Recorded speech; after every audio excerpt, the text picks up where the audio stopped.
le foyer a été créé à partir d'un besoin bien précis. Il s'agit des enfants qui sont obligés de vivre dans des familles qui ne sont pas les leurs. Et puis dans ces familles-là, ils ne sont pas nécessairement bien traités. Alors il y a la maltraitance.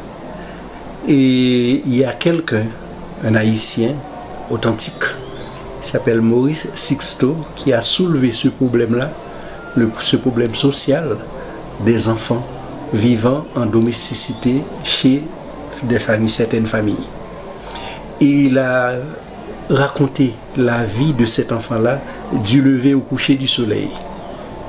Comment il est traité par rapport à un autre enfant qui est de la maison, de la famille. Et puis lui, il s'appelle Sainte-Anise, il est traité vraiment à un échelon vraiment très bas. Il n'est jamais considéré comme un enfant à part entière. Il n'est là que pour servir et tout ceci-là. Mais jamais, aucune affection, aucune considération, si ce n'est le devoir, aucun droit. Donc ça m'a frappé. Quand j'ai entendu cette histoire, tout de suite, j'ai les yeux ouverts et le cœur ouvert pour dire mais qu'est-ce que je vais faire avec cette catégorie d'enfants? Ils sont à peu près 250 à 300 000 enfants vivant dans cette situation. Quand l'idée m'est venue à la tête, on a loué cette petite maison et j'ai commencé par en parler à des amis. Mais qu'est-ce qu'on peut faire? Voilà ce que j'ai en tête. Voilà, on a commencé là, tout petit, avec 5-6 enfants. Mais il y a un travail de conscientisation que j'ai fait moi-même, disant que vous avez chez vous des enfants qui vous rendent des services. Peut-être vous n'êtes pas capable de subvenir à leurs besoins. Donc il y a le foyer Maurice Sixto qui est là, donc qui accepte d'accueillir ces enfants-là. On avait sans rien payer. Donc on va vous aider comme ça. Et puis j'ai commencé comme ça à attirer les gens de bouche en bouche. Ça commence à grandir. On va dans la rue quand un enfant passe, vous voyez, mal vêtu, on sent, on a le flair, on dit ça, ça doit être un reste avec une Sainte-Anise, comme Maurice Sixto les appelait. Et puis on fait appel à cet enfant-là. On fait des recrutements comme ça, sur le tas, dans la rue. Oui. Et puis on va chez cette personne-là, qu'on appelle nous, par gentillesse, les familles d'accueil. On veut que ce soit des familles d'accueil. C'est pourquoi on les appelle les familles d'accueil. Oui. Donc, et puis là, on commence à grossir le rang des enfants. Oui. Et puis ça commence à prendre de l'extension.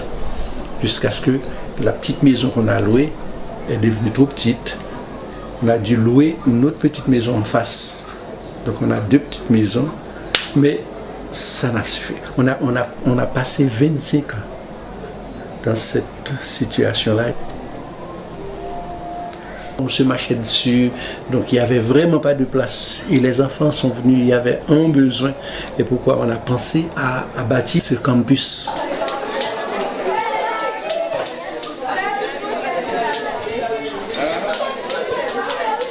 On est vraiment une équipe. Une équipe qui travaille avec leur âme, leur cœur. C'est comme si ce sont des gens préparés pour ce travail-là. Donc, moi je suis satisfait de la performance de cette équipe-là. Même si je ne suis pas là, mais le travail se poursuit. Donc on est une quarantaine de personnes, à partir du petit personnel, le personnel de soutien, jusqu'à l'administration. Mais l'essentiel, c'est que c'est une famille. On s'aime tous, on s'encourage tous. On essaye de vivre dans une famille pour une cause bien précise. La cause des enfants reste avec.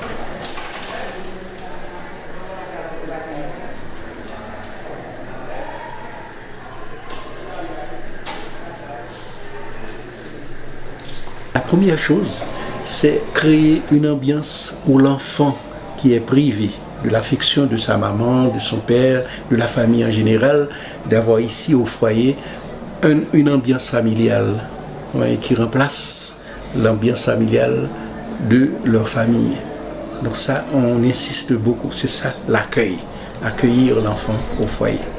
Oui, le mettre dans une ambiance pour qu'il puisse s'épanouir, pour qu'il puisse développer ses talents, oui, ses capacités, son estime de soi, oui, refaire l'enfant. Autrement dit, il y a un mot typiquement haïtien que je vais dire, j'espère que tu comprendras, ou bien les autres, la dézombification de l'enfant. C'est-à-dire, tu sais que le phénomène des zombifications, c'est quand quelqu'un a perdu toute son énergie, tout son dynamisme, et la personne vit sans vivre, aucune envie de vivre. Oui? Donc c'est refaire cet enfant-là, le rendre capable d'être conscient de lui-même, de ses valeurs, qu'il puisse avoir envie de vivre. Ça, c'est la première condition. Et ça se voit. On a des exemples. L'enfant arrive, la tête baissée ici au foyer, et 2 jours après, donc, on sent que l'enfant est content. Il est épanoui. Oui, donc c'est le travail. Oui, sans ce travail-là, les autres, les cours classiques, les cours professionnels, on a tout ça dans le foyer, oui, le cours de l'agriculture, ça n'aurait aucun sens si l'enfant n'est pas conscient qu'il est un enfant à part entière. Et l'enfant, c'est l'avenir du pays. L'enfant, c'est l'adulte de demain. Donc, il sera ce qu'on aura fait de lui à partir d'aujourd'hui.